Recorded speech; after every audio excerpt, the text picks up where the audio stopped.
postérmino a un embarazo que ha alcanzado, se ha extendido más allá de las 40 con 0 días semana, o 42 con 0 céntimos semanas, ¿ya? Desde la última regla. Esto significa que primero vamos a ver, ustedes van a poder encontrarlo, ese término, ¿no? De embarazo post-término, como también como embarazo prolongado, lo van a poner como embarazo post-maduro, pero el término que van a encontrar mayormente y que está aceptado es embarazo post-término. O sea, es cuando ya llegó a las 42 semanas y más allá de las 42 semanas. ¿Ya? Porque saben ustedes que de 37 semanas hasta las 41,6 es un embarazo a término. ¿Ok? Y dentro del término hay clasificación, ¿no? A término temprano, completo y tardío. Y pero cuando llega a las 42 a más, ¿no? Se llama embarazo post-término. ¿Ok? Bien, siguiente. Acá pueden ver ustedes del Colegio Americano de Ginecología y Obstetricia la definición, ¿no? Se refiere el embarazo post-término a un embarazo que ha alcanzado o ha ido más allá de las 42 semanas con 0 céntimos. O sea, si tienen 42 semanas a más, ya se llama un embarazo post-término. Siguiente. ¿Cómo se diagnostica el embarazo post-término? ¿No? Determinando con la mayor exactitud la edad gestacional. ¿Y cómo determinamos con la edad gestacional? Con una regla confiable, ¿okay?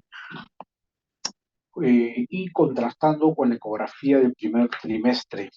Si esta ecografía del primer trimestre eh, no varía en más de 5 días con la fecha última regla, se toma la fecha última regla.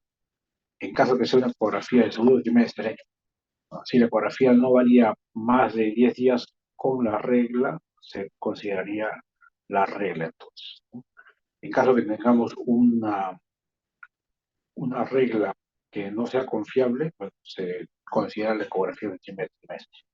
Pero van a ver ustedes que en algunas radiografías han hecho estudios donde más confiable es la ecografía del primer trimestre para tratar la gestación. Entonces, el diagnóstico no se hace pues, con exámenes de laboratorio, no se hace con ecografías especializadas, no se hace con ecografías del tercer trimestre, no se hace con otros estudios complementarios, ¿no? Por ejemplo, hacer ecometría, ¿no?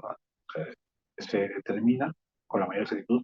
Y van a ver ustedes que lo más confiable, lo más certero es la ecografía del primer trimestre. De ahí es la importancia de que cuando ustedes tengan una paciente que entra a su control prenatal, ¿no? Sospecha de embarazo o que ya tiene una muestra de embarazo positiva, tomar de manera inmediata la ecografía. ¿Okay?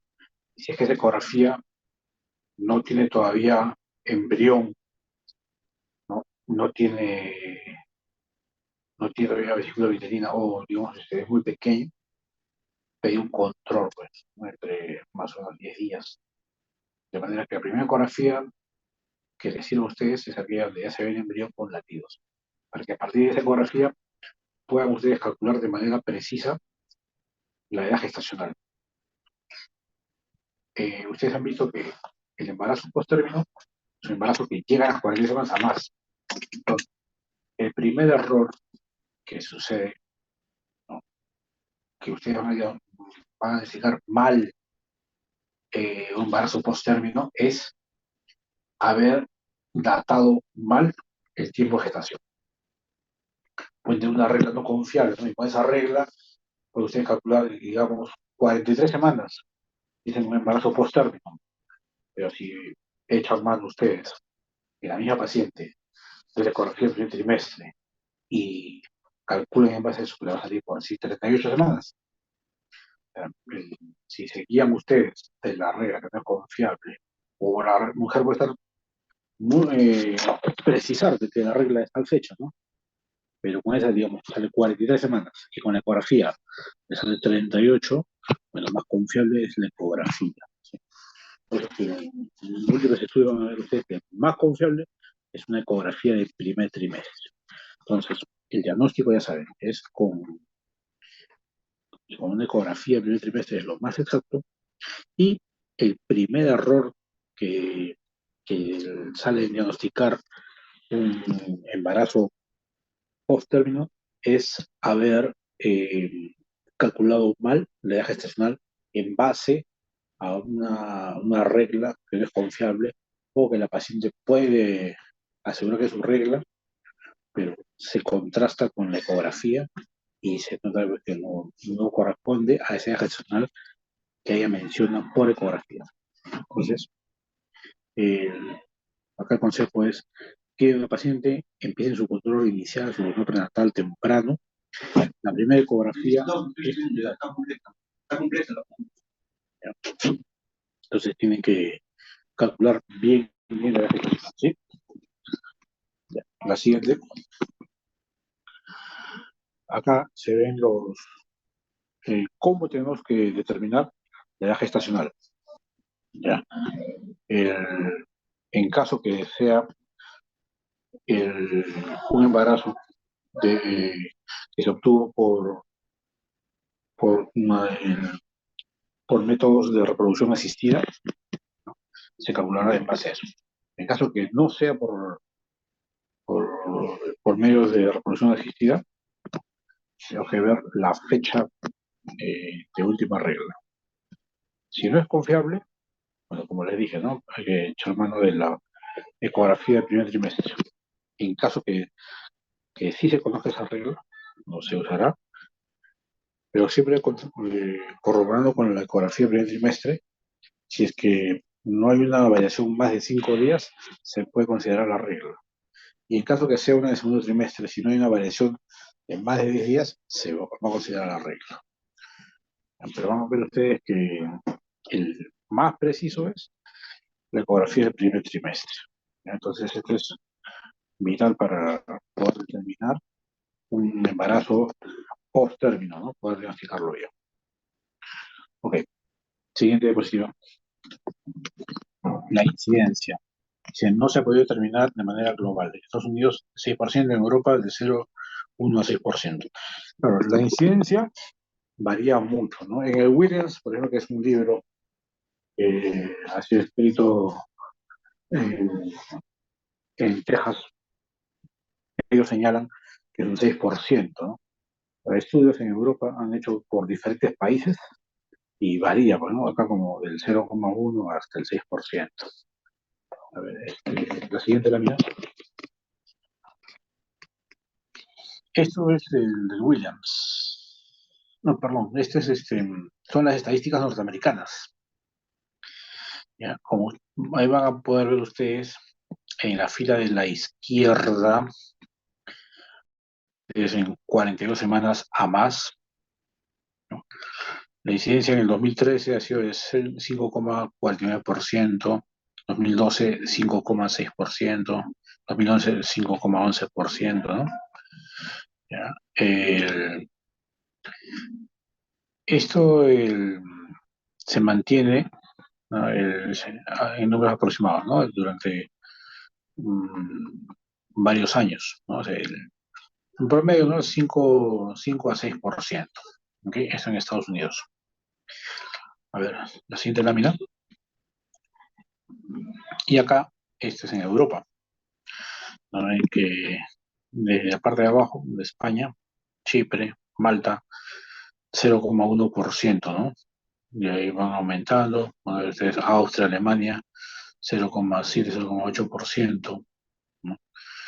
Eh, por ejemplo, acá en los Países Bajos, 2%, en Inglaterra, 4,1%, en Noruega, 6,4%, así va aumentando, o sea, varía según el país. Entonces, no hay una incidencia exacta, ¿no? O sea, va a variar dependiendo del país. Siguiente. Ya. ¿Qué puede conllevar a un embarazo post-término. ¿Cuál es el factor de riesgo? ¿No? Yo veo que exista un antecedente de un parto post-término, que la paciente ya haya tenido un parto post-término, ¿ya? Es un factor de riesgo para que tenga un embarazo post-término. ¿Ok?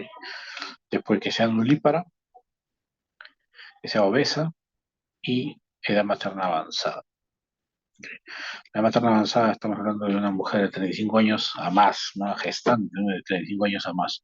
Son condicionantes no determinantes, pero sí, se han visto en estudios de que el OR, pues radio, ha mostrado más en, en relación a estos factores de riesgo, ¿no? El, la materna avanzada, obesidad, no infertilidad y sobre todo el antecedente de un parto post-término. Es decir, de los riesgos, el que juega un papel preponderante es el antecedente para parto post-término. Bien, siguiente. Bien, acá ustedes van a poder ver, ¿no? El factor de riesgos para el embarazo post-término, ¿no? Acá figura la obesidad materna, ¿no? Duplica, la incidencia y también se ha visto que se incrementa la edad materna, ¿no? Y el hecho de que sea primípara también incrementa. O sea, los factores de riesgo son múltiples, ¿ya? Pero en su mayoría el que tiene mayor OR son estos que les he señalado. Bien, siguiente. Y acá, bien. Otro, otro factor de riesgo, ¿no? Viene a ser el condicionante, ¿ya? De que hayan, hayan nacido la madre o el padre, ¿no? De un parto de más de 40 semanas. ¿Ok? El- pero en la madre es más todavía la incidencia que la del padre, ¿no? En la madre se ha visto hasta un 49%, que lo incrementa el riesgo aumenta un 49%, dando que el padre 23%.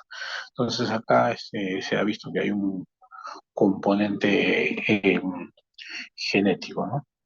También se ha visto por componentes epigenéticos, pero sería uno más de los factores de riesgo. No, les dije, no es un determinante, pero sí aumenta el riesgo. Siguiente. Ya, el problema del embarazo post-término es que incrementa la mortalidad, tanto fetal como materna. Entonces tenemos que diagnosticar bien y para poder eh, tomar la acción debida en caso que la diagnostique. Siguiente. Acá. ¿Se ha visto cuáles son los resultados de un embarazo post-término, ¿no? Que se ha visto que juega un papel preponderante el hecho de que el feto tenga un peso que sea bajo para la edad gestacional, ¿ya? Y estos se ha visto que más en caso de que tengan malformaciones congénitas. ¿Ya? Entonces, se ha visto que estos objetos que son pequeños para la edad gestacional, ¿no? El- es un riesgo para que lleguen a un embarazo post-término, ¿no? De ellos, muchos con malformaciones congénitas. Siguiente. Acá en este gráfico vamos a ver que el- la incidencia de, eh, de eventos adversos como muerte neonatal, muerte perinatal y óbitos fetales se mantienen durante las semanas de gestación, ¿no? En incidencias no varían, pero vemos que a las 38 semanas ya se está marcando una gran diferencia. A las 40 más, pero cuando llega a las 42 semanas, cuando es el embarazo post-término, ¿no? La incidencia de casos de muerte neonatal, perinatal y óbitos se eleva significativamente, más que durante todo el embarazo, incluso, y más que el embarazo a término. Entonces, el embarazo post-término conlleva ese riesgo grande, ¿no? Aumenta la mortalidad. Siguiente. Como les había dicho, la mortalidad es aumentada tanto en la madre como en el feto, ¿no? La madre, pues tenemos puede ser macrosomía fetal, puede haber. Entonces, la macrosomía fetal en la madre va a ejercer un efecto de distensión del útero. Eso va a conllevar a que pueda, después del parto, ya sea por cesárea, parto vaginal, tenga una hemorragia postparto, ¿no? Y requiera pues cuidados, eh, cuidados mayores, más allá de tan solo atender el parto, tan solo atender la cesárea. ¿Ok? Por el tamaño grande del feto, ¿no? En caso que sea un parto vaginal, puede producir distosia de hombros, puede producir laceraciones perineales, ¿no? Eh, pues el mismo feto grande va a conllevar pues, a un parto por cesárea, ¿no?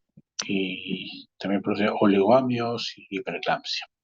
En el caso de las consecuencias perinatales, puede haber muerte fetal, un síndrome de postmadurez, eso es típico del embarazo post-término, ¿no? Vamos a ver más adelante cómo van a identificar ustedes el síndrome de postmadurez. Puede haber un ingreso también, es el riesgo de ingreso a la UCI neonatal. Como es un post-término, ya las células, los órganos están en mayor desarrollo, desarrollan más el, el tracto gastrointestinal y esto produce, ¿no? Que provoca meconio, ¿no? Entonces, si bien el meconio es un signo de madurez, un evento, pero como está en un embarazo post-término, ¿ya? Este meconio lo aspira el feto. Llega también incluso a impregnarse en el cordón, en, en la piel del feto, ¿no? Ya, otros efectos pueden ser convulsiones neonatales, encefalopatía hipóxico-isquémica, lesiones al nacer y obesidad infantil. La encefalopatía hipóxico-isquémica es porque ya es insuficiente para mantener su estado metabólico de manera adecuada. Ya es insuficiente el medio donde él requiere la oxigenación, en este caso la placenta. Ya estando en un embarazo post-término, el feto requiere de un metabolismo mayor, por ende la placenta pues, ya es insuficiente o no producir lesiones, ¿no? La más agravada de ellas es la encefalopatía hipóxico-isquémica. Bien, la siguiente lámina. Ya, acá, para que vean ustedes que se hizo mm, el, cuáles eran las características eh, de un grupo post-término y un grupo que es control, ¿ya? El grupo post-término era de 39.000 personas, casi 40.000 el 40.000 embarazos post término versus de 17.400 a término. ¿Ya? Eh, Vean ustedes de que el, el índice de macrosomía es mayor en los post términos. ¿Ok? Eh, y la inducción en las inducciones acá cuentan más o menos de 24% del total, ¿no? O sea, esto sirve para que vean ustedes de que el, el hecho de tener un embarazo el post término, ¿no? Llega a producir un bebé más grande y esto con eh, mayor cantidad de riesgos para culminar un parto que puede tener posibles consecuencias, ¿no? Como ya habíamos dicho, laceraciones, distosia de hombro, hemorragia postparto. ¿Sí? Bien, siguiente. Acá, para que vean ustedes el loss ratio, o sea, eh, haciendo casos y controles de las complicaciones perinatales de que se ven en los embarazos post término, ¿no? Ah, fíjense ustedes el OR mayor, o sea, son los que a comparación van a presentar mayor riesgos, ¿no? Puede ser una asfixia durante el parto, ¿no? Y asfixia antes del parto. ¿Sí? Es comparando la consecuencia que van a ser mayor en los casos de embarazo post término. Después, otro OR que es grande, ¿no? Es la aspiración. También es otro punto en contra para el embarazo post término, ¿no? Eh, de todas estas complicaciones, van a ver ustedes de que todas son superiores, ¿no? En el embarazo post término. ¿Ya? La única que es bajo es el síndrome de distrés respiratorio, ¿no? El síndrome de distrés respiratorio también se ve pues, incluso en fetos a término, ¿no? Pero de este cuadro es rescatable que vean ustedes de cómo el embarazo post término duplica la asfixia, ¿no? Durante y antes del parto. El, la asfixia pues va a complicar la vida del neonato, ¿no? Pudo haber tenido un embarazo sin mayores complicaciones, pero llega post término, miren cómo se duplica la incidencia de esta patología. ¿Okay? En todos vamos a ver que es mayor siempre el OR en el embarazo post término. Bien. Siguiente lámina. Ya. Acá es los ratios para las complicaciones maternas. Ya, si ustedes se fijan, un ratio grande, o sea, nos va a indicar que se ve el riesgo es mayor en las madres que tienen un embarazo post-término. En este caso es un feto grande, lo habíamos visto en la macrosomía, que eso va a traer complicaciones como, por ejemplo, la hemorragia postparto. Después también tenemos la muerte fetal durante el parto, ¿no? Como habíamos visto en la estadística, ¿no? Que a las 42 semanas se eleva de gran manera lo que son los óbitos y las muertes perinatales. ¿Sí?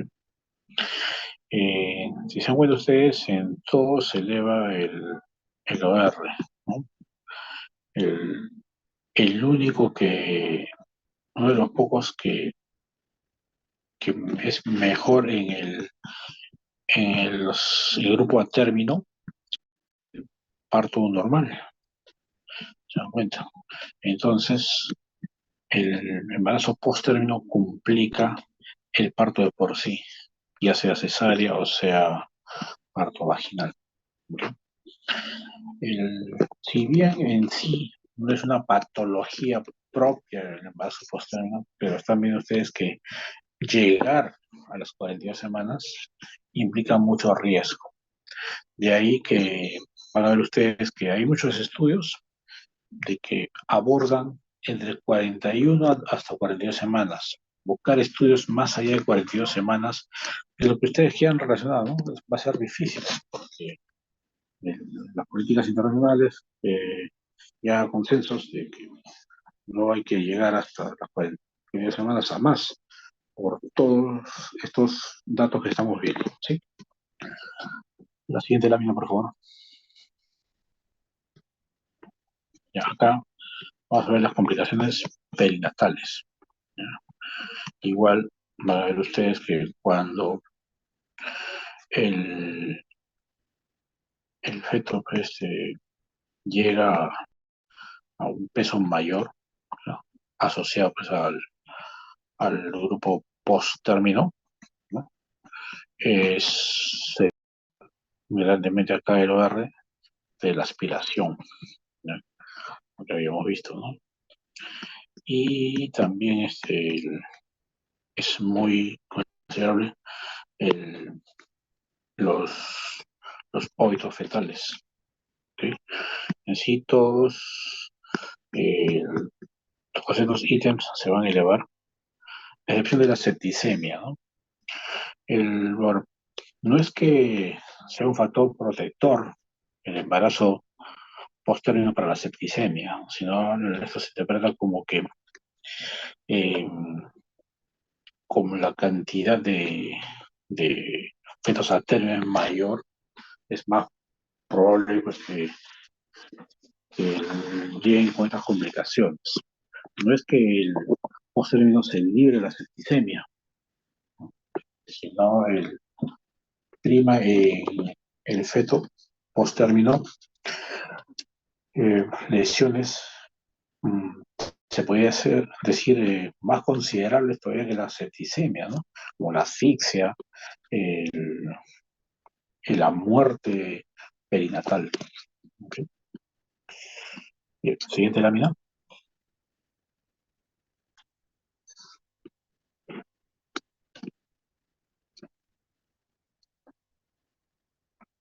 Ya. Y vemos acá las complicaciones maternas. La mujer tampoco está libre de alguna complicación en caso de un embarazo post-término. ¿Ya? Ven ustedes acá que también el OR, cómo se incrementa. Acá tenemos, por ejemplo, el caso de la ruptura cervical.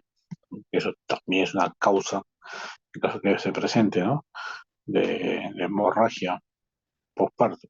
Eso es roturas inadvertidas, ¿no? Después la asfixia, el- después del parto. eh, Tenemos también el feto grande, ¿no? Bien, siguiente lámina.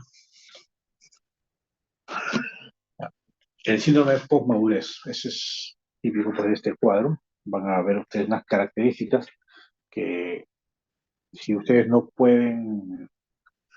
han podido precisar la edad gestacional, ¿no?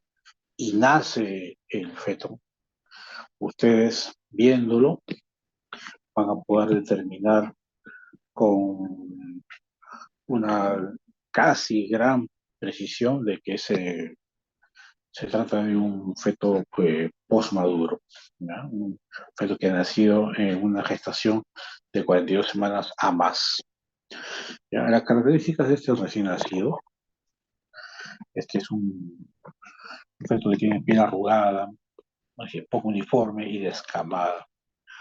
Es un cuerpo largo y delgado que sugiere pérdida, claro, o sea, el metabolismo ha sido mayor para el, el ofrecimiento de nutrientes que tiene, ¿no? Dice una madurez avanzada en la que el bebé tiene los ojos abiertos, se mantiene inusualmente alerta y parece viejo y preocupado. ¿Ya? O sea, ustedes viendo estas características van a poder determinar, ¿no?, que es un bebé postmaduro, ¿no?, producto de un embarazo post-término. ¿Okay? Bien. Siguiente. Acá tenemos un síndrome post-madurez, ¿eh? Alargado, adelgazado, con la piel acartonada, ¿eh?, con grietas, ¿no?, en las manitos, en los pies, ¿ves? Desfacelado. Siguiente lámina. Acá otro, ¿eh? Alargado, ¿no?, como cara de viejito, con lesiones dérmicas, ¿no?, descamativas, ya, arrugas, la piel, ¿ve?, arrugada. Se pueden ver a nivel del del brazo izquierdo, de la pierna derecha, ¿no?, y la arrugada. Siguiente lámina. Y acá comparamos un feto prematuro, uno a término y uno post término. ¿Sí? El feto prematuro, vemos que la piel es lisa, ¿no? Y a término, si bien tiene unos pliegues plantares, en el post maduro, esos pliegues están acompañados de escamación, ¿no? También es típico, van a ver escamación tanto de palmas como de plantas. Y van a ver la descamación en el abdomen, típico pues del embarazo de 42 semanas que produce bueno, un feto, un recién post maduro. Siguiente. Y acá podrán ver, ¿no?, la descamación del abdomen. ¿Sí? Siguiente. El embarazo post término trae también como consecuencia que la placenta, siendo una maquinaria eh, que nutre al feto, eh, no solamente el intercambio de oxígeno, también eh, de múltiples sustancias, productos del catabolismo y el anabolismo. Eh, También tienes tiene una disminución de la funcionalidad ya en la etapa del embarazo post-término. ¿Okay? Y eso se puede corroborar con la ecografía, ¿no? Vean ustedes que tiene una placenta de grado 3, el embarazo post-maduro, ¿no? Embarazo post-término, donde vamos a ver ustedes de que hay múltiples calcificaciones en la placenta, múltiples separaciones, ¿no? La ecogenicidad incrementada en círculos. el- y esta imagen es para que reconozcan ustedes cómo es una placenta, ¿no?, que es característica de un embarazo post-término. Aunque estas placentas no es, si ustedes ven esa imagen, no es indicativa de un embarazo post-término, ¿no? También hay embarazos a término que comparten esas características. Pero el embarazo post-término generalmente tiene esta placenta, ¿no?, de grado 3, ¿no? El embarazo a término no necesariamente la tiene, ¿no? No todos los embarazos tienen esa placenta. Ok, siguiente. ¿Qué hacemos ante un embarazo post-término? La primera acción que ustedes tienen que hacer es calcular bien la edad gestacional para saber de manera precisa que estamos frente a un embarazo post-término. Voy a decir, el primer error que se tiene un embarazo post-término es haber datado mal la edad gestacional. Entonces, la primera acción que vamos a hacer es eh, corroborar esa edad gestacional. Y lo mejor, más preciso, es con la ecografía en primer trimestre. ¿Ok? De ahí, eh, en caso de que la paciente no tenga ninguna molestia, paciente que percibe los movimientos fetales, que no tiene contracciones, no ha perdido líquido, no ha perdido sangre, ¿no? Y ustedes corroboran que tiene una edad gestacional de 42 semanas, ¿no? Esa paciente habría que inducirle el trabajo de parto, ¿no? El- si las condiciones obstétricas son favorables, puede ir a un parto vaginal. ¿Ya? El hecho de que haya llegado a las 40 semanas no indica que necesariamente tiene que ser una cesárea. Si las condiciones obstétricas están favorables, puede haber un parto vaginal. En caso que haya una condición obstétrica no desfavorable, pues va a una cesárea, como sería lo mismo con el embarazo a término. ¿Sí? La conducta es la misma, ¿no? Hay que ver pues, que ese embarazo esté mm, sin algún factor de riesgo, ¿no? Salvo pues que tenga las 40 semanas. Y en caso que tenga las 40 semanas y no haya un factor obstétrico que indique que tienes una cesárea, se va a inducir el trabajo de parto. Una de las maneras, de las medidas que se ha visto que favorecen que se gane el trabajo de parto, es despegar las membranas amnióticas, lo que se conoce como la maniobra de Hamilton. La maniobra de Hamilton eh, ha disminuido la tasa de cesáreas. Y saben que es mandatorio entonces en el caso de un embarazo post-término, ¿no? De ahí el monitoreo fetal electrónico está entre signos de interrogación, porque si bien a las 42 semanas, ¿no? Un monitoreo fetal electrónico nos va a ayudar pues, para saber cómo está. En caso que ustedes tienen un feto que se mueve bien, que no hay contracciones, ¿no? Eh, pueden tomar un monitoreo fetal electrónico, pero no es necesario, por ejemplo, repetirlo de manera seriada. No les asegura pues, de que está yendo bien ese embarazo y habría que inducirlo. El- si es preciso alguna, alguna prueba de bienestar fetal, pues no es, si todo está yendo bien, la señora no tiene alguna condición obstétrica, no está bien, no es necesario tomar todas las pruebas de bienestar fetal, pero sí es necesario ya inducir ese trabajo de parto si es que tiene condiciones para que todo sea un trabajo de parto. Si es que no contara pues, con, por ejemplo, digamos, la presentación está muy alta, ¿no? Veo que es un macrosómico, algún factor de riesgo, ¿no? Que se puede aplicar tanto como para un, un feto a término, en caso del post-término también sería lo mismo, ¿no? No va a diferenciarse. ¿Ya? Pero eso sí, el llegar a las 42 semanas, tienen que inducir el trabajo de parto y la maniobra de Hamilton les va a ayudar bastante, ¿ok? Que es despegar las membranas amnióticas por medio, obvio, del tracto vaginal. Y en ecografía obstétrica, lo que vamos a buscar no es eh, corroborar que tenga 42 semanas, ¿no?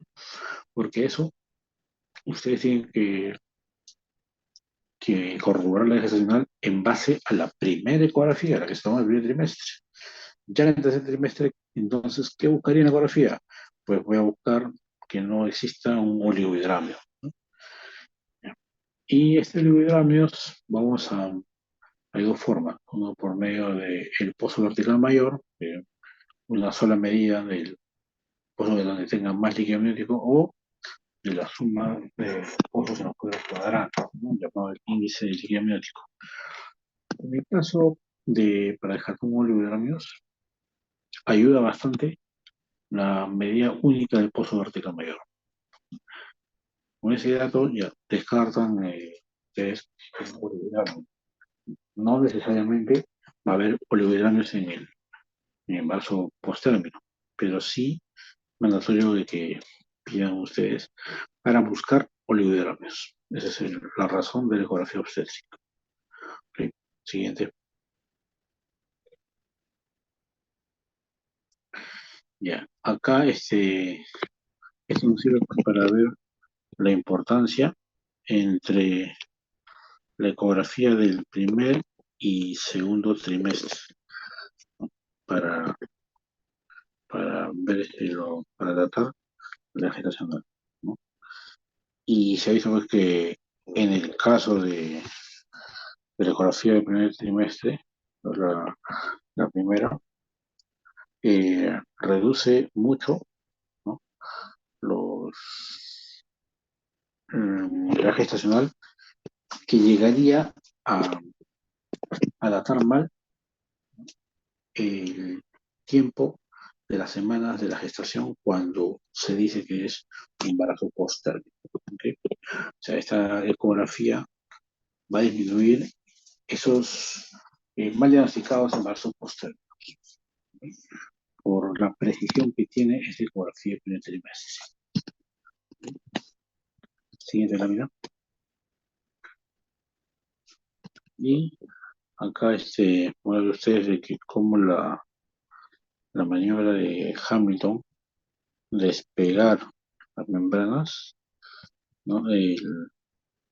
Ha ayudado contribuye mucho a reducir la duración del embarazo más allá de las 41 semanas. ¿Eh?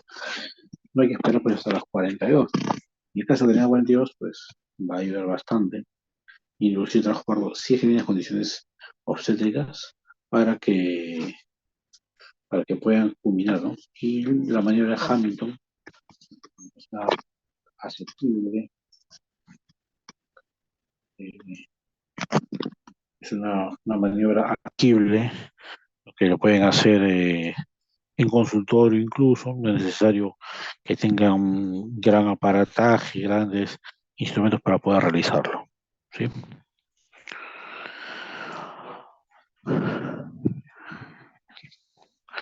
Ya. Siguiente lámina. Ya, acá.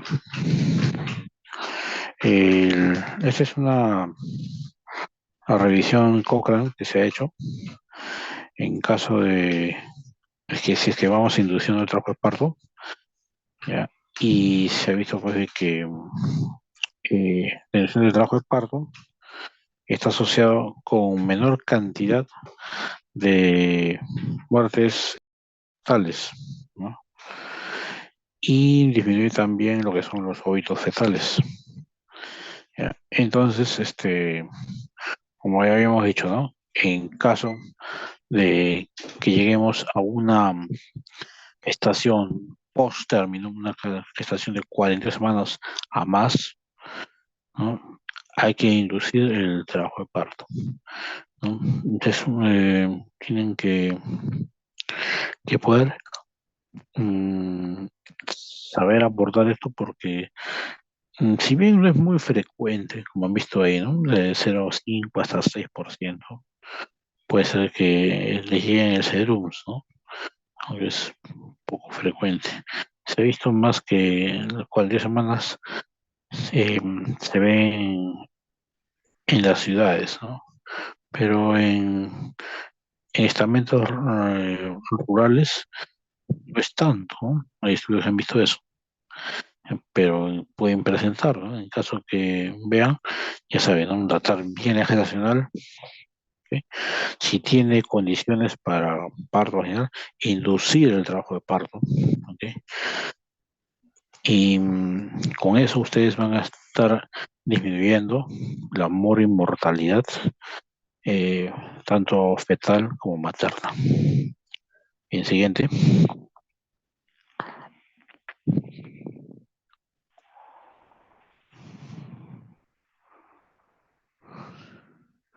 Ahí culminó, creo, ¿no? ¿La última lámina? Sí. Bien. ¿Consultas?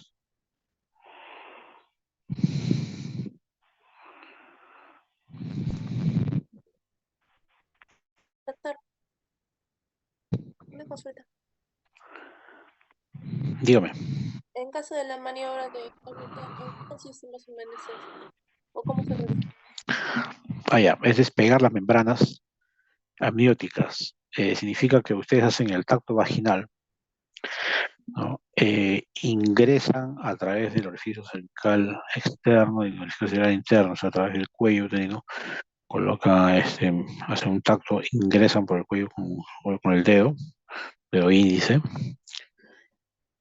y van a sentir ustedes las membranas, esas membranas que están adheridas, ¿no? Las membranas adheridas a al útero, ¿no? A la parte interna del útero. Ustedes tienen que tratar de despegar de manera suave esas membranas adheridas al útero. Hacer esa maniobra va a desencadenar una contracciones que van a ayudar pues, a iniciar el trabajo de parto.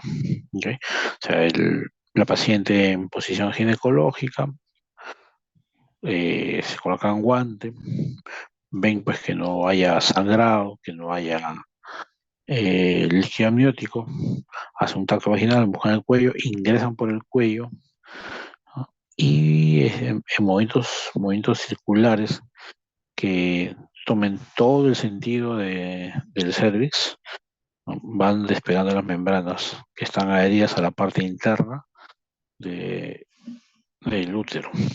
¿Ok? Ay, Bien. entonces, ¿esto es sin contracción o en contracción? El- Esa maniobra lo vas a hacer con la paciente que, como les dije, ¿no?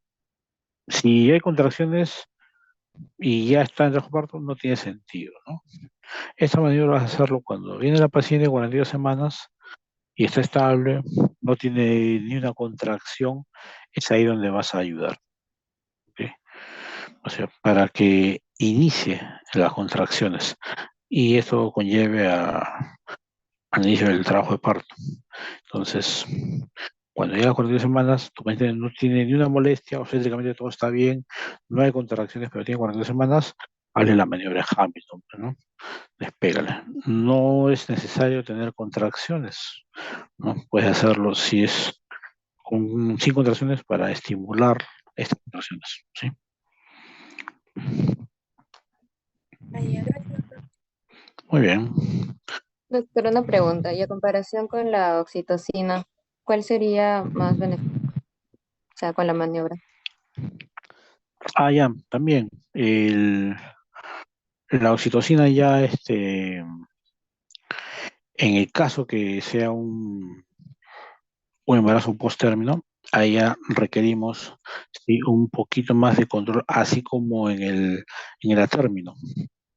Si vamos a inducir con oxitocina, entonces estamos haciendo un desestresante, ¿no? Vamos a ver, pues, si agarra patrón, vemos cómo se comporta, así como en el término, ¿no? Vemos cómo se comporta el feto, si responde o no a las contracciones, y en caso que en el post-término responde a las contracciones, pues seguiría con eso, ¿no? En caso de que estimula las contracciones con oxitocina, ¿no? Y por cada contracción desacelera, sobre todo desaceleraciones, digamos, de segundo grado, ¿no? De lesiones tardías, pues sería indicativo una cesárea, ¿no? Tan igual como el paciente de un embarazo a término. Gracias, doctor. Bien. El embarazo post-término, digamos, una paciente eh, tiene que inducir el trabajo de parto, pero no requiere un cuidado especial como sería, por ejemplo, que esté postrada, ¿no? Que esté en reposo absoluto, no va a requerir. O sea, el embarazo posttérmino de por sí no es una patología, si bien pues puede traer, está asociado a algunos eventos adversos, ¿no? De por sí no hace, por ejemplo, de que la paciente restrinja sus actividades en la casa, por decir, ¿no? O sea, le puede dar tiempo para que vaya, organice sus cosas y regrese para que ustedes puedan inducir el trabajo de parto. Y eso no es de que ustedes diagnostican, ya inmediatamente vamos a ponerle vía a la paciente, inmediatamente vamos a tomar todas las pruebas de bienestar fetal y el paciente tiene que estar en NPO y debe estar en reposo absoluto. No es así, ¿no? O sea, no hay una limitación de actividades, pero como ya saben, ¿no? O sea, cuando llega a las 40 semanas, pues es inducido el trabajo parto, ¿no? O sea, pero saben ustedes que no existe unas indicaciones como para limitar su desplazamiento, la movilidad de la paciente, ¿sí? Doctor, pero ¿y si y hacer una cesárea, o sea, ya programada y no esperar a las 42 semanas? Por eso, no hay que esperar las 42 semanas, ¿ya? Por eso les digo que los estudios que ustedes van a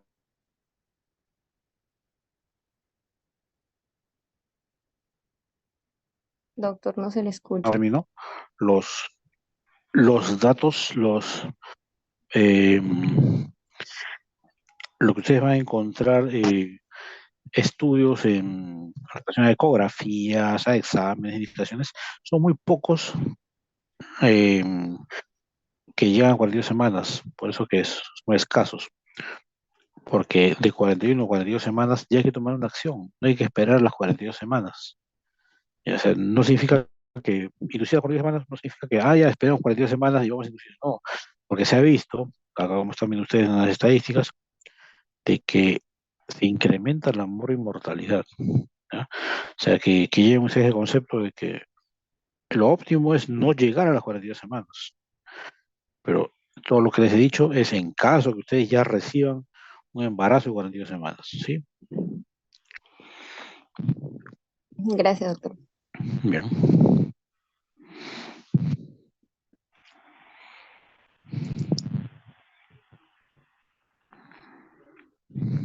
¿Alguna pregunta?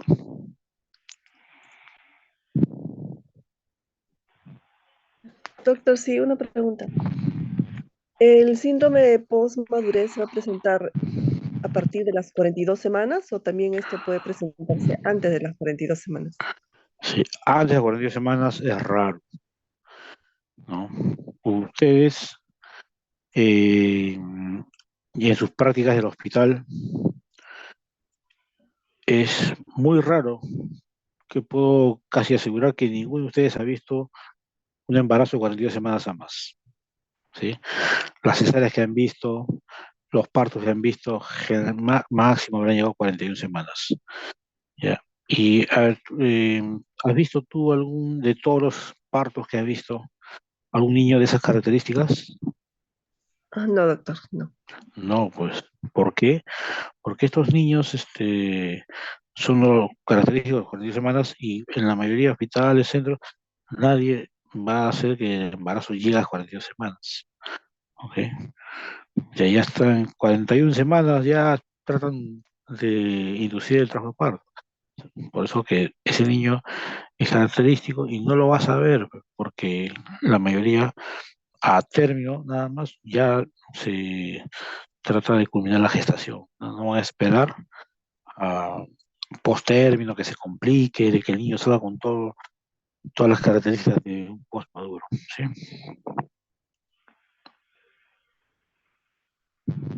Gracias, doctor. Muy bien. ¿Alguna otra pregunta?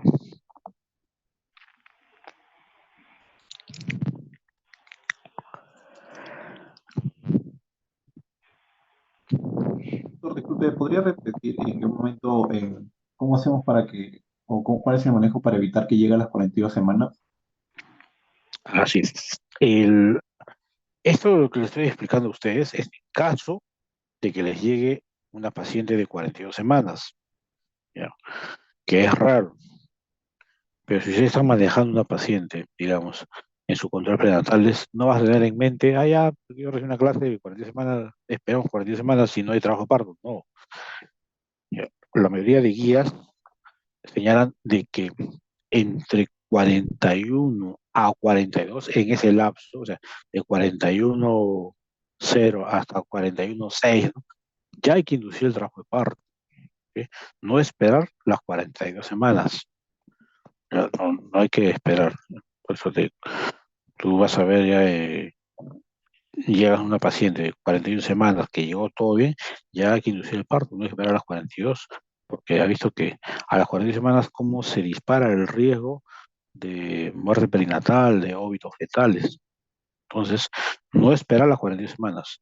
Ya máximo 41 semanas hay que inducir el trabajo de parto, culminar ese embarazo por la vía más accesible, ¿no? O sea, si no tiene ningún factor de riesgo, no hay un factor obstétrico que, que esté complicando ese embarazo, puede un parto vaginal o en caso que presente algo, una cesárea, pero no llegar a las 42 semanas, máximo 41 semanas y tomar una decisión. ¿Sí?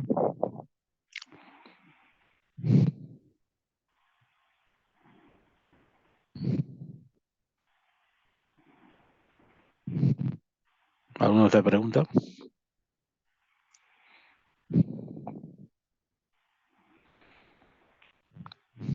Doctor, ¿y por qué se tiene que descartar oligohidramios en el manejo del embarazo postergado? Porque el, el oligohidramnios no es, no es el hallazgo en sí, sino lo que significa el oligohidramnios, ¿no? El oligohidramnios ustedes han visto de que es la disminución del líquido amniótico, pero no es la disminución del líquido amniótico en sí, sino qué significa eso. Significa de que el, el líquido amniótico se produce y se consume de manera constante, ¿no? O sea, el bebé traga el líquido amniótico y lo expulsa por medio de la orina, ¿no? Y produce ese estímulo, ¿no? Traga el líquido y lo orina y vuelve a tragarlo y vuelve a orinar, ¿sí? El oligohidramnios, ¿qué significa, no? De que no hay alteración en la deglución, pero sí hay alteración en la producción. Entonces, el mismo consumo con disminución de la producción va a hacer de que ese líquido disminuya, ¿sí? En el embarazo posterior se presenta eso. El feto, ¿por qué disminuye en su producción? Porque ya las células renales están menos, menos nutridas, pues el aporte de oxígeno es menos. Entonces, como es menos, tiene menos sustrato, trata de conservar el, el- el accionar que tiene. ¿Cómo lo hace? Disminuyendo la producción de orina, ¿no? Es decir, ¿no? Ya es un órgano de que está viendo que está comprometiéndose el flujo sanguíneo, está disminuyendo el aporte de nutrientes, pues deja de producir, ¿no? Baja la producción. Y eso hace que el feto sigue consumiendo el líquido amniótico, sigue tragando sin problema, pero ya está produciendo menos orina. ¿Ya? Entonces, eso se va a traducir como un oligohidramio. Entonces, si vemos nosotros un oligohidramios en un embarazo post-término, no significa de que ya se disminuyó y se disminuyó, ¿no? Esa disminución va a producir por ahí que el feto se adhiera más al útero, disminución de movimientos, pero está traduciendo de que esta riñón está funcionando menos, ¿sí?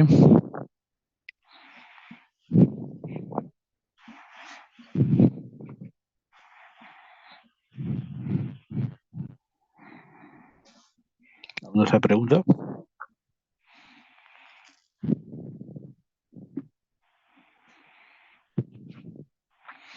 Bueno, quisiera preguntarles a ustedes si es que llega a las 42 semanas, eh, todos los embarazos de 42 semanas terminan en cesárea.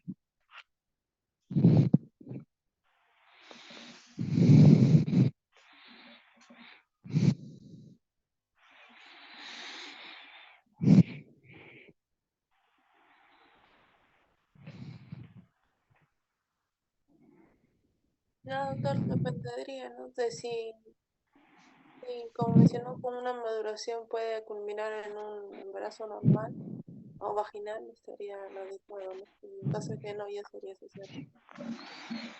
Ya, correcto, ¿no? O sea, no todo termina en cesárea. Depende, pues, si tiene condiciones para un parto vaginal, no hay alguna complicación, puede ir a un parto vaginal sin ningún problema. Perfecto, muy bien. Ya, y en caso que llegue una paciente embarazo post término, ¿qué es lo primero que tengo que hacer?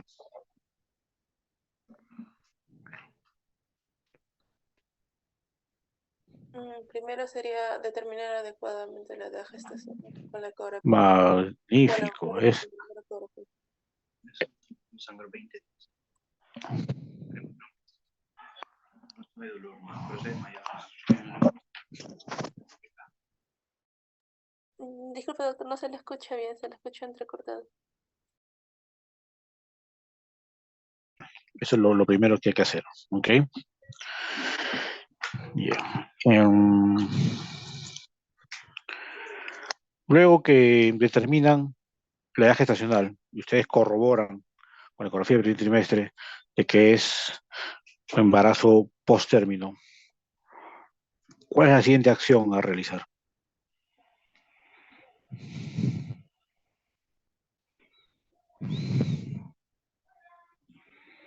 Bueno, se le tendría que ver un perfil biofísico al bebé, fotografía y realizarle monitoreo. Mencionó también que se le podría hacer capaz un test interesante para ver cómo reacciona ante las contracciones, determinar el cuello uterino, ¿no? Si se le va a realizar maduración o no. Claro, la maduración, ¿no? ¿Y qué, cómo sería una manera fácil, asequible, que puede hacer en consultorio de iniciar las contracciones? La maniobra, doctor, La maniobra de de Hamilton. Hamilton, muy bien, perfecto. ¿Y cuál sería cuál es el elemento que diagnostica, de qué forma yo diagnosticaría mejor un embarazo post-término? Que tiene más precisión para decir, sí, es un embarazo post-término. Fotografía del primer trimestre. Del primer trimestre. Magnífico. ¿Y cualquier ecografía del primer trimestre? La más cercana o la más cercana. Una donde me tenga la más cercana, o sea, la más temprana, la que tiene un saco gestacional nada más. ¿Esa me serviría? Sería con presencia de latidos, ¿sí? Embrión con latido. Correcto, correcto. Un embrión con latidos, ¿sí? Ya. Me serviría una ecografía de tercer trimestre donde me la toma el mejor ecografista del Perú y me dice, sí, efectivamente, tiene 42 semanas. ¿Eso es algo fiable? No, No, doctor, confiable. No, así es. No es fiable. Ok. Bueno, ¿alguna otra pregunta?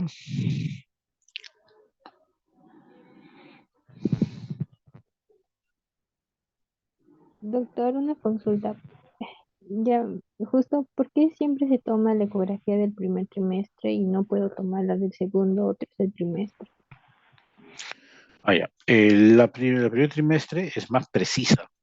¿Ok? Un ejemplo. un ejemplo.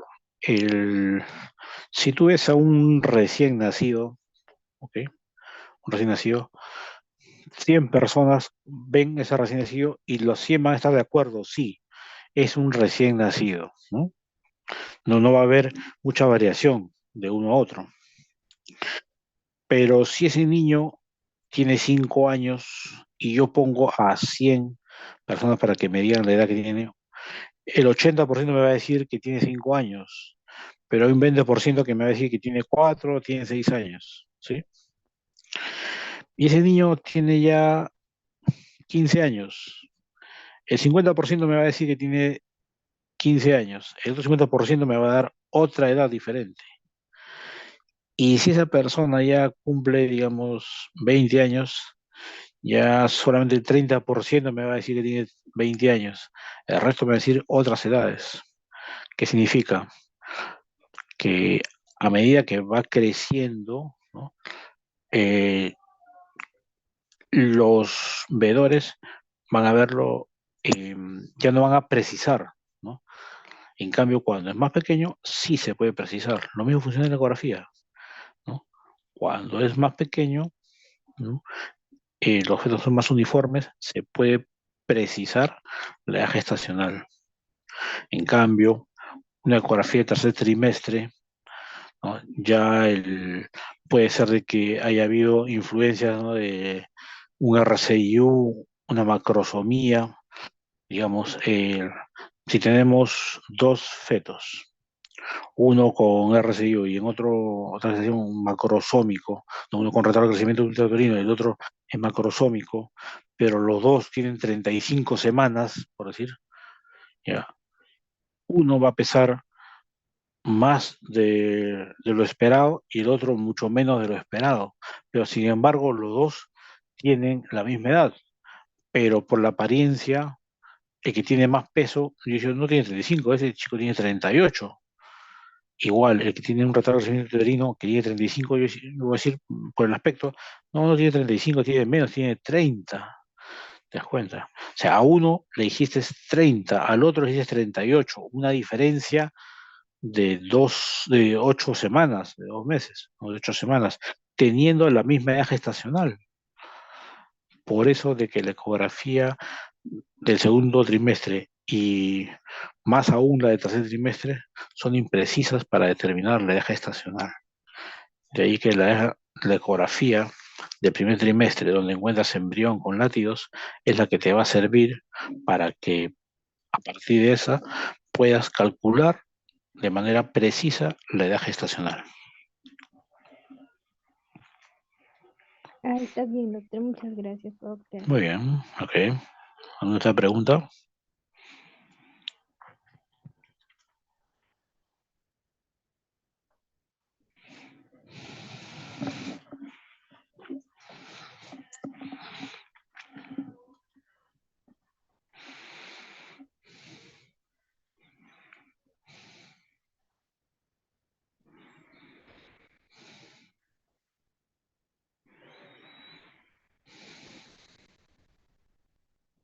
Creo, doctor, que todo claro. Muchas gracias por aclarar. Ok. Bueno, que tengan mucha suerte en el examen, estudien y ya nos estaremos viendo pues para ya que tenemos el seminario y de ahí revista con revista, de revista a revistas, ¿sí? Sí, doctor, muchas gracias. Cuídese. Gracias, doctor. Gracias, doctor.